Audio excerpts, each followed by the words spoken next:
dérouler cette présentation avec vous. On va parler de l'eau et on va parler des solutions et des possibilités que nous allons apporter au domaine de l'eau. Alors d'abord, la première chose qu'on peut noter, c'est que l'eau, c'est la base la plus importante de la vie. Il faut vraiment commencer avec ça. L'eau est la base la plus importante de la vie. Parce que si on commence autrement, si on le met non en priorité, on va dire, ça ne va pas fonctionner. Il faut vraiment que ce soit la priorité pour tout le monde ce soir. 70% de la planète, c'est de l'eau. 70% du corps humain, c'est de l'eau. Et selon les organes, on a par exemple presque 80% d'eau dans le cœur, 75% d'eau dans le cerveau, 86% d'eau dans le foie, etc., etc. Et la question, c'est de quelle eau s'agit-il? Parce que l'eau, on croit savoir des choses parce que c'est quelque chose qu'on a sous la main et que c'est évident. Mais savez-vous par exemple que l'eau réagit aux émotions? Un chercheur du nom de Masaru Emoto a découvert que selon les émotions, la structure de l'eau va changer. On voit par exemple deux photos à côté de son visage et ces deux photos sont prises, c'est des molécules d'eau mais qui sont prises avec une émotion différente. Et donc il y a beaucoup de livres qui existent sur ce chercheur. Il y a des milliers de photos différentes. C'est très étonnant. Au début, on s'est dit, mais comment se fait-il que la structure moléculaire change de forme avec les émotions? Ensuite, est-ce que vous savez que l'eau a une mémoire? Ça, c'est encore la grande science française. Le docteur Benveniste a découvert que l'eau avait une mémoire en 2004. Par exemple, si on met une bactérie dans de l'eau et qu'on reconnaît la bactérie, qu'on enlève la bactérie, eh bien l'eau, elle a gardé la mémoire de ce qu'elle avait. C'est incroyable. Et ensuite, les travaux du docteur Benveniste ont été repris par quelqu'un qui est beaucoup plus connu, qui s'appelle le professeur Luc Montagnier, que normalement vous connaissez tous, qui est prix Nobel de médecine, un des plus grands chercheurs de l'histoire de la science française, et c'est aussi le découvreur du virus du sida. Mais l'eau, ce n'est pas un acquis. On croit tous que c'est un acquis, mais ce n'est pas un acquis. La pollution, la contamination, l'acidité, la toxicité, l'eau peut être bonne ou mauvaise. Une bonne eau est la base d'une bonne santé, mais à l'inverse, je vous laisse finir la phrase. Choisir votre eau, c'est une des décisions les plus importantes de votre vie, parce qu'on peut choisir son eau. Regardez, combien d'eau buvez-vous par chaque jour? Certains vont dire un peu, certains vont dire pas assez, certains vont dire 1,5 litre. Certains vont dire du café, du thé, mais pas d'eau. Certains vont dire assez. En fait, il faut boire 1,5 litre à 2 litres par jour. Quelques personnes le savent et beaucoup de personnes ne le savent pas. Mais déjà, ça, c'est une base de fonctionnement. Et puis, si on regarde vraiment en profondeur l'importance de l'eau, ici, on a quelque chose de très factuel. La division cellulaire dans la croissance d'un fœtus nécessite que chaque fois qu'une cellule se multiplie, 75% de son volume soit rempli par de l'eau. Mais de quelle eau s'agit-il? Rester hydraté en période de grossesse, c'est très important. Mais est-ce que vraiment les femmes enceintes sont très hydratées par l'eau qu'elles boivent? Pas si sûr. On a deux types d'eau, deux grandes catégories d'eau à notre disposition. On a l'eau du robinet, son pH est à 7,4. Ce sont les règles sanitaires. On arrive à 7,4 par ajout de chlore.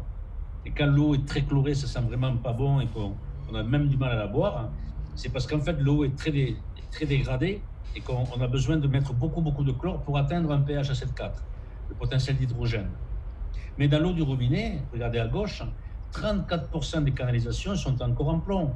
3,5 millions de branchements en France sont en plomb. On trouve des bactéries et des virus dans l'eau.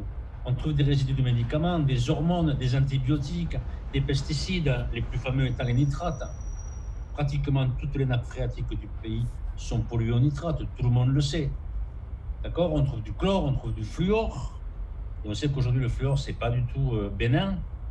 On trouve quelque chose de très dangereux qui s'appelle le bisphénol A, des métaux lourds, de l'aluminium, de l'arsenic. Et la liste est tellement longue qu'il faut abréger parce que ça, ce sont les principales contaminations qu'on trouve dans l'eau du robinet dans tout le pays. Mais si on prend l'eau en bouteille, c'est pas forcément mieux. D'abord, le pH est rarement alcalin quand on a des eaux en bouteille. Il est plutôt tendance acide. 90% des eaux en bouteille sont contaminées par les microplastiques. C'est 2 fois plus que l'eau du robinet.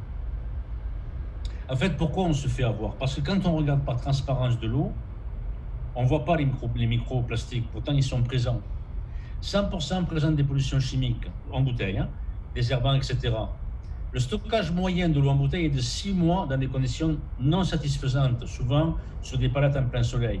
Et 20% des eaux analysées sont radioactives. Et je vais vous dire, elles sont radioactives au tritium. Et le tritium vient des déchets radioactifs des centrales nucléaires françaises. Et c'est au-delà de tout ce qui peut être acceptable dans les normes. Ensuite, on a la problématique qui est liée à l'eau en bouteille, qui est quelque chose de très grave. 500 milliards de bouteilles en plastique en 2017 sont jetées dans la nature. Elles vont mettre 500 à 1000 ans pour se biodégrader. La pollution des microplastiques dans les océans, c'est une vraie folie. C'est certainement le sujet majeur de la décennie, la pollution par microplastiques. Alors, quelles sont les solutions? Ça, on a posé les choses comme elles sont. Est-ce qu'il y a des solutions? Il y a des solutions. D'abord, l'eau, on peut la traiter, on peut la filtrer. Alors, il y a des carafes très connues. Pour ça, du charbon dedans, c'est pas mal, mais c'est très limité. Après, on a l'osmose. C'est très connu en France, l'osmose, parce que depuis très très longtemps, beaucoup de chercheurs français ont travaillé sur l'osmose, donc c'est très connu. L'osmose, c'est quoi? C'est comme si vous mettiez de l'eau à travers un banilo, et tout va rester de l'autre côté, et de l'autre côté va sortir une eau, il n'y a plus rien. Il n'y a plus de minéraux, il n'y a plus rien dedans, plus de particules, plus rien, c'est une eau morte. Alors c'est pas mal en termes de filtration, mais vous allez voir plus loin que c'est pas génial. Et puis il y a les systèmes vibrationnels divers, il y en a plein, c'est un peu à la mode. On ne va pas développer ce genre de système-là. On va simplement dire que toutes ces solutions sont bien pour ceux qui les utilisent, mais elles ne sont pas complètes, loin de là. Nous, on préfère utiliser l'eau Kangen. Kangen est un mot japonais qui veut dire retour à l'origine. Et l'eau Kangen, c'est la meilleure eau purifiée, ionisée, hydrogénée, alcaline au monde. Donc on va en parler un peu plus. D'abord, tout a commencé dans les années 50 avec ce qu'on appelle les eaux miraculeuses comme à Lourdes. Et donc il y a des chercheurs, qui étaient des Russes au départ, qui ont été chercher justement qu'est-ce qu'il y avait dans ces eaux. Et au bout de longues années de recherche, ils en ont conclu que le point commun de toutes ces eaux, c'est qu'elles étaient fortement alcalines. Je rappelle que alcalin veut dire basique. En France, on dit acido-basique. On emploie un autre terme, mais alcalin veut dire le contraire d'acide. Et donc, en 1974, un Japonais, du nom de M. Oshiro, qu'on voit ici, a équipé les hôpitaux avec une eau ionisée. Et donc, les hôpitaux s'en sont servis principalement pour l'externe, pour tout ce qui était affection de peau. Ils ont eu tellement de résultats que ces appareils ont reçu l'aval du ministère de la Santé au Japon. Et en 1994, il a décidé de créer des produits grand public. Il a donc inventé l'eau Kangen, l'eau à l'origine. Et dans les années 2000, la gamme d'appareils domestiques pour nos cuisines est sortie. Et ça s'appelle Leveluc. Et ça s'est développé à une vitesse incroyable. La philosophie du fondateur de la société est très simple. C'est quelqu'un qui veut créer le bien-être véritable. Le bien-être moral, le bien-être physique et le bien-être financier. La compagnie Enagic, dans le monde aujourd'hui, elle est dans 23 pays, elle a 40 bureaux.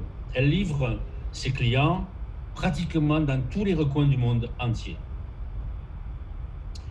C'est une compagnie qui a 46 ans, qui a 1,6 million de clients et qui se trouve être maintenant, et de manière absolument indiscutable, numéro 1 mondial dans le traitement de l'eau par ionisation. C'est une compagnie qui a toutes les certifications, les certificats possibles et imaginables, notamment celui qui est en bas à droite, qui est le 13485, qui est le certificat de grade médical. Donc ce sont des appareils qui ont un grade médical et ce sont les seuls appareils au monde à ionisation qui ont ce type de certification. Voilà comment se présente la gamme, on va la parcourir rapidement.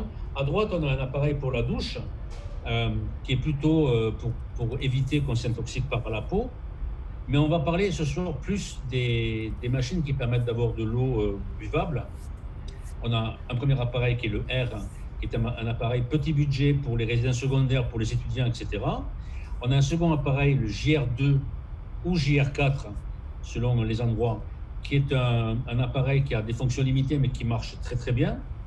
On a au milieu un appareil pour les pros. Pour le coup, celui-ci n'est pas importé en Europe, mais il y a beaucoup de restaurants, de structures d'élevage d'animaux, etc., pépinières qui ont cet appareil-là. Et puis on a les deux appareils les plus connus, le SD501 platine et normal, qui sont au centre. Et puis maintenant, depuis quelques mois, la compagnie a lancé, après 15 ans de recherche poussée, un nouvel appareil qu'on appelle la K8, on va expliquer pourquoi plus tard, qui est la meilleure technologie existante dans le monde entier dans ce domaine. Donc, choisir son nom, changer votre eau, changer votre vie. C'est un slogan. Quand j'ai commencé il y a quelques années, j'essayais de comprendre vraiment si on pouvait définir ce slogan, comment on peut changer sa vie avec l'eau. Et j'ai découvert en fait à l'usage que, effectivement, dès qu'on a une eau de très très très haute qualité, notre santé, notre bien-être s'en ressent très positivement. Il y a trois spécificités dans le Kangen, trois critères très importants. La première chose, c'est qu'on va gérer le pH. On va aller de 2,5 à 11,5. La seconde, on va gérer l'hydratation. On va permettre une meilleure fluidité, une meilleure hydratation du tissu cellulaire par l'eau Kangen. Et le troisième, ce qu'on appelle le redox, la réduction d'oxydation, on va avoir une eau qui est très antioxydante. Donc, elle va permettre de réduire le stress oxydatif et l'action des radicaux libres. Voilà comment ça marche. On a une machine qui est très ergonomique, avec un usage très facile, avec un écran digital, elle parle, etc. Quand l'eau rentre donc par le bas, vous voyez au milieu là, par l'eau du robinet, elle est filtrée. La filtration est très maximum. On n'en parle même pas. Ce qui nous intéresse, c'est les propriétés. Puis ensuite, l'eau, elle passe en ionisation entre des plaques de titane pour sortir en eau Kangen, très alcaline, ou en eau acide, très acide. Donc, on peut gérer l'eau qu'on veut en choisissant son degré de pH. Toutes les eaux ne sont pas égales. D'un côté, on a une eau alcaline qui va amener une santé optimum. De l'autre côté, on a une eau acide qui va plutôt appauvrir le niveau de santé. Et quand on regarde l'alcalinité, on a ce type de tableau. Si on est sur 7, qui est le pH neutre, eh bien on trouve deux eaux minérales qui sont des eaux chères de luxe, Fidji et Voss. Donc Fidji c'est aux États-Unis, Voss c'est au nord de l'Europe. Et bon, ce sont des eaux qui coûtent entre 10 et 15 dollars le litre. Donc voilà, on peut en parler, mais c'est pas comme ça qu'on va trouver une solution. Puis si on descend à 6, on a des eaux comme la Volvic ou l'Evian, dont on se sert pour le biberon des enfants, par exemple. C'est des eaux qui sont pas loin de la neutralité, mais qui sont encore un peu acides. Et tout le bas vers le gauche, c'est acide. Donc, et là, on trouve l'osmose, qui est acide, à 5. On trouve le café, on trouve le jus d'orange, et on trouve des eaux osmosées. Toutes les eaux en bas, la Bassani, etc., sont des eaux osmosées, donc des eaux mortes, qui n'ont pas d'activité. Quand on descend, on trouve les sodas, bien sûr. C'est un tableau américain, hein, mais qu'on a traduit. On trouve des sodas, et les pires étant des sodas 2,5. Mais en fait, ce que vous ne savez pas, peut-être, c'est que le pH de votre batterie de voiture est aussi à 2,5. Donc, ça permet de réfléchir quand même sur l'efficience de l'acidité quand on en boit un peu souvent. L'alcalinité, c'est la clé. L'équilibre acido-alcalin, c'est la nouvelle base de la santé nutritionnelle aujourd'hui. On a l'eau alcaline d'un côté, très important, mais on a aussi l'alimentation alcaline. Et on va comprendre ce que c'est avec ce slide ici. En 1932, le docteur Otto Warburg a découvert que les maladies se développent dans un organisme affaibli en oxygène. Et l'acidité et le manque d'oxygène, c'est la même chose. Donc, il a découvert ce qu'on appelle la glycolyse. C'est la relation entre le sucre et l'acidité. Et donc, il a formulé cette phrase, je le cite, hein, « Le cancer ne peut pas se développer dans un milieu non acide ». La phrase est formulée exactement comme ça depuis qu'il a reçu son prix Nobel. Donc, je vous laisse méditer là-dessus. L'importance de l'hydratation, c'est que quand les eaux sont trop amalgamées, des eaux de pas de bonne qualité, comme l'eau du robinet, eh bien, la structure de l'eau ne permet pas d'hydrater correctement le tissu cellulaire à l'intérieur. On voit sur le schéma à droite que les molécules étant trop grosses, elles sont rejetées. Et puis on voit en bas les deux petits carrés, on a une eau ordinaire, elle passe difficilement les passages d'entrée dans la cellule, et on a ce qu'on appelle une eau structurée. L'eau Kangen est une eau structurée, et là on a une eau qui hydrate parfaitement le tissu. Là on va parler d'oxydation. Cette image est très intéressante, elle est incroyable, on devrait la prendre dans les écoles très tôt, parce qu'elle parle de la cellule, donc le composé le plus simple de notre organisme, mais elle parle de ce qu'on raconte aussi au niveau des radicaux libres. Les gens entendent ça, mais ils ne savent pas ce que c'est. Alors, une cellule a une membrane en bon état, et puis arrivent des radicaux libres. Ils arrivent comment? Par les rayons UV, par la pollution atmosphérique, par le stress, par l'alimentation, pauvre et acide. Et donc, tout ça, ça va favoriser les radicaux libres, qui sont des sortes d'éléments instables, qui, pour se stabiliser, vont aller manger les membranes des cellules. Et donc, on a le schéma d'en bas, là, où on a une cellule normale, elle est attaquée par le stress oxydatif, et elle est complètement nécrosée à la fin, parce que sa membrane a sauté, elle ne fonctionne plus, et la cellule va presque se cancériser, ou en tout cas se dégrader fortement. Donc ça, c'est l'oxydation. C'est très important aujourd'hui de lutter contre l'oxydation, mais quand on dit par exemple qu'il faut prendre des antioxydants, moi je veux bien boire des jus de myrtille tous les matins, mais je ne peux pas en boire à longueur de journée. Par contre, de l'eau antioxydante, je peux en boire toute la journée. Et c'est là qu'on a quelque chose de très puissant. C'est que si on regarde le pouvoir antioxydant des eaux, le redox, c'est la réduction d'oxydation. On a un appareil pour le mesurer. Quand la mesure est positive, c'est que c'est très oxydant. Alors regardez, les boissons sportives à droite sont très oxydantes. Mais l'eau du robinet, qui était neutre en pH, elle est très oxydante. Parce qu'elle n'est pas bonne, en fait. Elle est chargée de contaminants, mais en plus, elle est chargée de produits chimiques pour améliorer son pH. Les sodas se mesurent à 300. Pas bon du tout, très oxydant. En même temps, très sucré. Les eaux minérales, qui sont complètement inoffensives, transparentes, tout va bien, en plus on les paye cher. Bien non, elles sont oxydantes. D'accord? Et souvent les osmosés le sont encore plus. Puis quand on descend de l'autre côté, on a la vitamine C, on a le thé vert qui est antioxydant, la mesure est négative, on a l'huile de faux de morue, tiens, et puis à moins 400, on a l'eau Kangen. Et encore plus bas, moins 600, moins 800, on a l'eau Kangen. C'est une eau qui est très antioxydante en permanence. Alors, on va prendre une référence écrite. Il y a quelqu'un de très très connu qui s'appelle le docteur Hiromi Shinya. Je vous invite à aller voir sur Wikipédia ou sur Google, qui est le plus célèbre gastro-entérologue du monde.